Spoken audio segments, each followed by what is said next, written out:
Welcome everyone to Weekend Escapades. Today we are on a road trip through Utah and Nevada to see some lesser known ghost towns. And it ended up being fairly exciting as we checked off one of our bucket list items. Come along and join the adventure. If this is your first time to our channel, be sure to subscribe. And as always, be sure to click that notification bell and like this video for more like this, as it keeps our channel strong. As we head down the road on our adventure, the first place we're going to see when we get off this snowy mountain is Modena, established in 1899. This was a railroading town. This town was a very important shipping and supply chain center, as well as a water stop for the steam engines of the railroad. And this is what's left of Modena. And oh yeah, we have a video up on our channel of just this location, featuring that Lund building and all the ghost town buildings of this area, as again, only a handful of people still live here. And this is the old schoolhouse. And what's left of it looks exactly the same. Now, there was a lot of snow on this drive, beautiful to see. But as we headed down the road even further to our final destination, Panaca was the town we ran into next, and this is a farming community dating back to the 1860s. This is the oldest surviving town in eastern Nevada. Many of today's townspeople are direct descendants of the original settlers. Now, this is very close to Cathedral Gorge, which butts up next to Pioche, Nevada, the deadliest ghost town in the West. And this is an amazing location to see. There's some old buildings here. Some are being restored in great shape. Love that old porch on this house. And some of these are just deteriorating along the roadside that were from the old settlers. A lot of these buildings just can't keep standing. They've been around a long time. A lot of history there. And look at this amazing drive as we proceed to our final destination. But we have to stop by Caliente. Here it is. Now, Caliente is a railroading town that's located in the Rainbow Canyon of southern Nevada. And it's a nice little town. And they're giving this a facelift. The old railroad, the Mission-style train station. And there's kind of a train museum off here to the right, as you can see that. And right there on the map, you can see where it's located in Nevada, as we have crossed the state line. Now, here is the old picture of Caliente. And as you take a look at it, you'll see that the new photo of Caliente is almost identical. One thing I can say is the vehicles are just more modern, and the buildings may have had just a little facelift. And look at this, we found a UFO. We have found our way to the extraterrestrial highway, the crossroads. We're going to kind of investigate and check our adventure right here at the crossroads, see what's here. As you can see behind me, there appears to be an alien spacecraft that has landed here, right here at the Alien Jerky location. Also makes a lot of reference to Area 51. And E.T. Fresh Jerky is what it is. You can see it off there in the distance. That's right here at the crossroads. But what an amazing spacecraft. You can see here along the roadside, a good place for diesels to pull over. It's a huge parking lot right next to the little E.T. Fresh Jerky location. Get closer to those little spacecraft that are in the front as well, but this giant sign out front says it all. E.T. Fresh Jerky from Area 51. As you can see, the cows are getting sucked up into the spacecraft, which they say may or may not happen out here. This is towards the Area 51 area. But I haven't seen anything funny yet, except a lot of painted rocks and a sign. All right, we've got a great mural here of aliens riding a stagecoach. Now, this is one of the best locations for, I guess, aliens versus cowboys, because you got the Old West, a lot of old gold mining, Western history here, but at the same time, a lot of alien activity, because Area 51, and these guys look like they mean business. Now, these murals are amazing. A lot of the locations out here have it. I've seen some giant boulders and things in the past that have a lot of alien paintings, stickers, and things on them. A lot of people come out here to visit, and they come out to experience the gates of Area 51. A lot of people do that.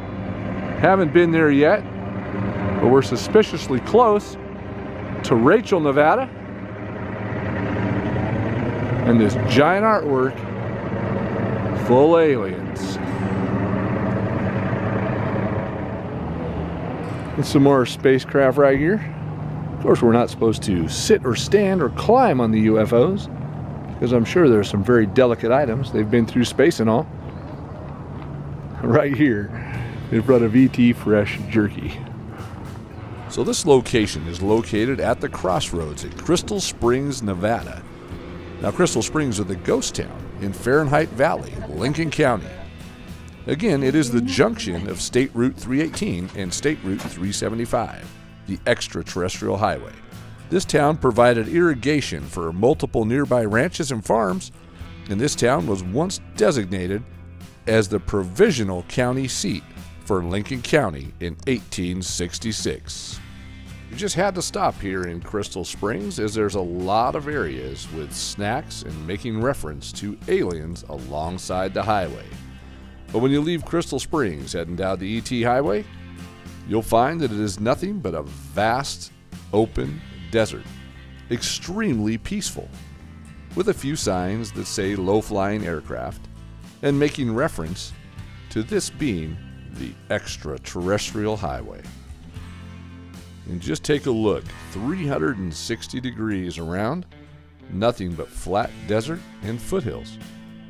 You are really all alone out here in the middle of the desert, where the state legislature has renamed Highway 375 the extraterrestrial highway, because it is great for tourism and it brings a lot of people out to this location to explore.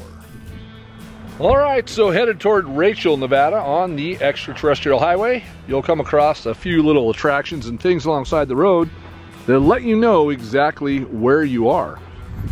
This happens to be one of them. A little rock art here that says, "Let's get abducted."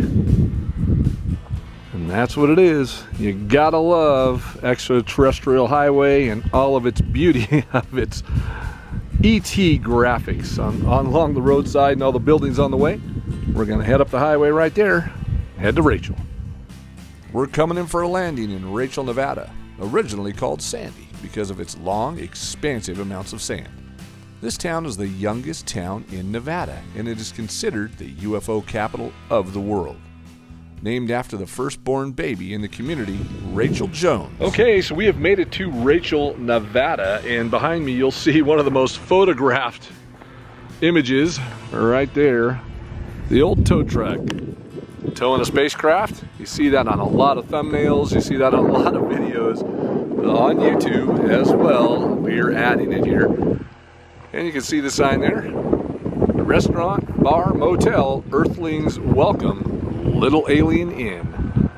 Let's take a look at the little spacecraft that's been hanging here. Everybody has their stickers on it. All the channels and all the thrill seekers across the nation, probably across the world. And this has been hanging here for quite some time, years. It's been hanging here on this old tow truck. It's a legend in its own time. Thank goodness this old tow truck's here to keep it hanging up. Now there's a little restaurant and bar here in Rachel, located right there as you can see it. It's very colorful. It looks like it changed color from last time we were here. But as we were walking in, a lady passed us and said, "Get ready for a lot of yelling." And had to stop and take a look at this UFO, and as we walked in the door, there was a lot of yelling, and it wasn't long after that when we left the building that the sheriffs were coming down the road at high speed with their lights on. I wasn't going to stick around to find out what happened after that. You're not? All these dollars are hanging on the inside. You might hear that argument going on in the background. Ran across this old Plymouth right out here in front of the gas station in Rachel. You'll see there's what's left of an old alien family. Looks like they were here on a road trip or gave it a shot. This is where they ended up. Old Plymouth. You know, really not in bad condition. You might be able to restore that one. If you could get it out of here. They got that thing chained to the pole. They don't want anybody taking this old car.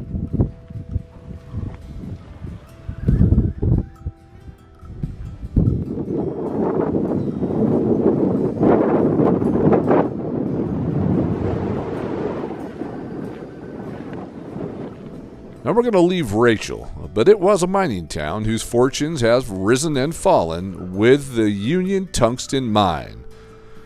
It was closed in 1988, and the fortunes of Rachel fell along with it. Now Rachel's known for the gateway to the back entrance of Area 51, as you can see how the road changes and gets more narrow. As we get close to the gates, it gets a little scary. You start seeing signs like this, and here we go.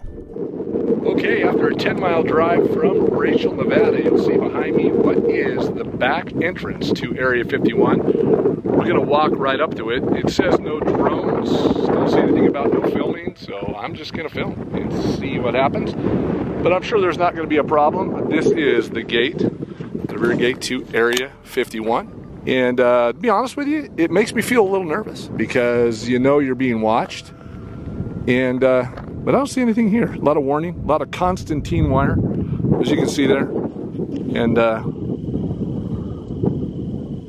at Rachel, we asked inside the restaurant, they literally give you a map as to where to go and what to do. You can see that there's a stop sign guard there, and it is not down. But I'll be damned if I'm going to pull any closer than where I'm at. But I will walk up a little closer and see what happens. Well, not a lot happened, but what goes on inside is extremely secret.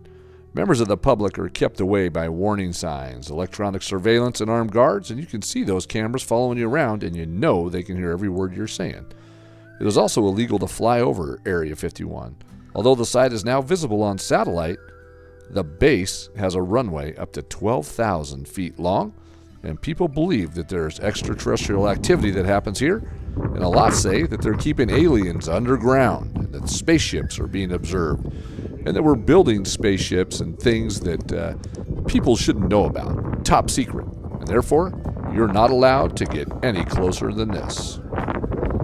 Well, this was a bucket list item for us, and check that one off the paper. But as you're heading in there or out of there, you'll find a lot of old pickups and things alongside the road that people have tagged and put their stickers on. And we didn't find any mutilated cattle, as people talk about in this area, but just this little fake spaceship with lights on it. But we came down the road and found the Black Mailbox, which is another piece of alien history here in the area. Now, the Black Mailbox is a sacred site among UFO watchers.